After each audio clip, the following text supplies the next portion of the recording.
नमस्कार दोस्तों, कैसे हैं आप सब। हमारे चैनल शिव कन्या में आपका स्वागत है।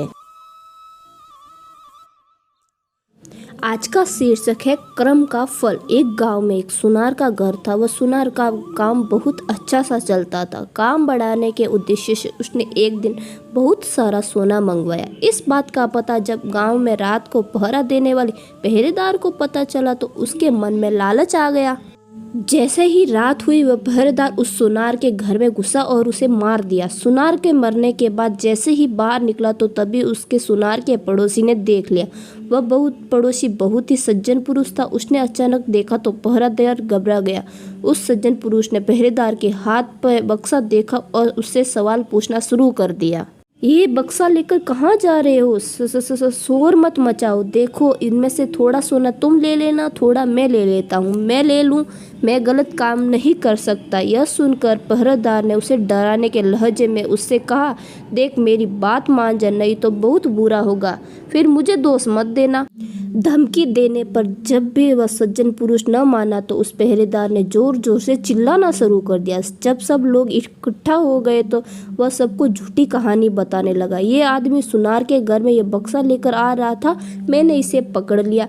जब यह सब लोगों ने सुनार के घर में जाकर देखा तो सुनार मरा पड़ा था। पुलिस को बुलाया गया और पुलिस ने उस निर्दोष व्यक्ति सुनार के कत्ल के इल्जाम में पकड़ लिया। मामला कोर्ट पहुंचा। उस आदमी ने जज के सामने बहुत कोशिश की खुद को निर्दोष साबित कर सके, लेकिन सारे सबूत और गवाह उसके खिलाफ थे। जैसे ही उसको फांसी की सजा हुई वैसे ही उसके मुंह से निकला, भगवान के दरबार में कोई न्याय नहीं है। जिसने मारा उसको कोई सजा ही नहीं और जिसने कुछ नहीं किया उसको फांसी की सजा मिल रही है।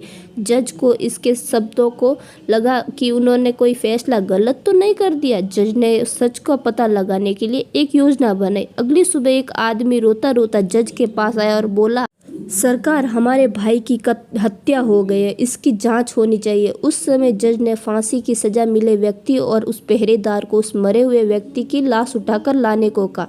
जब दोनों के दिए हुए पते पर पहुंचे तो देखे खून से लथपथ लाश चारपाई के ऊपर पड़ी थी और उस चादर पर डाली गई थी। दोनों ने चारपाई को उठाया और चलने लगे। रास्ते में उस पहरेदार ने उस फांसी की सजा वाले व्यक्ति से कहा, अगर तुमने रात को मेरा कहना मान लिया होता तो तुम्हें फांसी की सजा भी न होती और सोना मिलता सो अलग। इस पर उस व्यक्ति ने जवाब दिया, मैंने तो सच का साथ दिया था, फिर भी मुझे फांसी हो गई। भगवान ने न्याय नहीं दिलाया मुझे।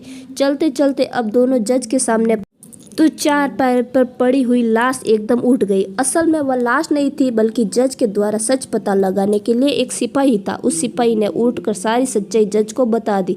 जज की सच्चाई सुनकर बहुत हैरान हुआ। पहरेदार को कैद कर लिया गया, न्याय हो गया था, लेकिन जज के मन में अभी भी शांति नहीं मिली थी। सो उन्होंने उस सज्जन व्यक्ति से कहा, इस मामले में तुम तो निर्दोष साबित हो चुके हो, लेकिन सच सच बताओ, तूने कभी कोई हत्या की है क्या?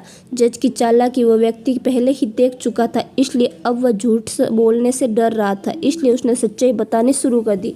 बहुत पहले की बात है, एक दुष्ट व्यक्ति मेरी गैर हाजिरी में मेरी पत्नी से मिलने आया करता था और मैंने अपने पत्नी और उस व्यक्ति को समझाने का बहुत प्रयास किया, मगर वे नहीं माने। एक दिन जब मैं अचानक घर पर आया तो देखा वह व्यक्ति घर पर ही था। मुझे बहुत गुस्सा आया। मैंने तलवार से उसे मार दिया और घर के पीछे वाली बहती नदी में लाश फेंक दी। इसके बारे में कभी किसी को कुछ नहीं पता चला। जज ने कहा, मैं भी यही सोच रहा था कि मैंने कभी कोई गलत काम नहीं किया है, न ही किसी से रिश्वत ली, फिर मेरे हाथों से एक गलत फैसला कैसे हुआ? खैर, अब तुम्हें अपने कर्मों का फल भोगना ही होगा। पहरेदार के साथ अब तुम्हें भी फांसी होगी। ये तो दोस्तों बात तो सच ही है कि कर्मों का फल भले ही देर से मिले लेकिन मिलता ज़रूर है। फल कैसा भी हो, यह तो इस बात पर निर्भर करता है कि आपके कर्म कैसे थे। आप अपने बुरे कर्मों का फल अच्छे कर्म से टाल नहीं सकते। जैसा कि उस व्यक्ति के पहरेदार को रोककर अच्छा कर्म करना चाहा, लेकिन उस अच्छे कर्म के कारण उसके बुरे कर्म भी नहीं भुलाए जाएंगे, इसलिए उसके पुराने कर्मों की सजा भले ही देर से मिली लेकिन मिली। तो दोस्तों, हमारी कहानी आपको पसंद आई हो तो हमारे वीडियो को लाइक ज़रूर करें। साथ ही साथ हमारे इस कहानी के बारे में आपको कुछ कहना है तो कमेंट में ज़रूर लिखें और हमारे चैनल को सब्सक्राइब ज़रूर करें। धन्यवाद दोस्तों।